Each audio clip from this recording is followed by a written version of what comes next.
బ్రాహ్మణేతరులకు గౌరవం లేదు అనేదా, లేదు దేవుని నమ్ముతున్నారు మూఢనమ్మకాల గురించా? ఒక్క నిమిషం, మళ్ళీ అక్కడికి వస్తాను. కానీ మీరు కేవలం బ్రాహ్మణులను హిందూ ధర్మాన్ని మాత్రమే ఎందుకు తీసుకున్నారు? ఇంతకు ముందు అడిగా, మీరు ఇతర మతంలో ఉన్న ఆచారాలను, ఇతర మతంలో ఫాలో అవుతున్న విధానాలను మీరు ఎక్కడ కూడా కించపరచలేదు. ఆయనకి దమ్ము లేదు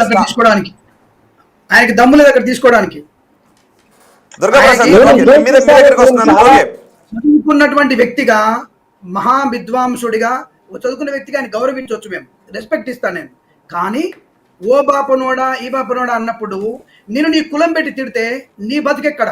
అది గుర్తు పెట్టుకోవాలి ఫస్ట్ మీరు. నా కులం ఉంటాయి కదా నన్ను తిట్టడానికి. జస్ట్ క్వైట్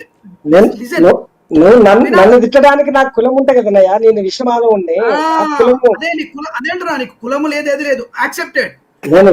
కులాన్ని పెట్టుకుని మిగతా కులాల మీద ఆధిపత్యం చేసేటువంటి మానసిక రోగిని కాదు నేను. చెప్పేది వినాలి ఫస్ట్. మీరు మనుషులంతా సమానమే, మనుషులంతా ఒకటే, మనుషుల మధ్య ఎలాంటి వివక్ష తేడాలు ఉండకూడదని చెప్పినటువంటి వాళ్ళు, నమ్ముతున్నటువంటి వాళ్ళు. అంతే తప్ప నాది పెద్ద కులం, నేను చాలా పెద్దని, నేను బ్రహ్మ తలకాయ నుంచి పుట్టాను, బ్రహ్మ జ్ఞానం నాకుంది అని చెప్పి విరవీగే వాళ్ళు కాదు. నేను సమతావాదిని. అందరూ సమాజంలో పుట్టిన ప్రతి ఒక్కరికి గౌరవం ఉండాలని కోరుకునే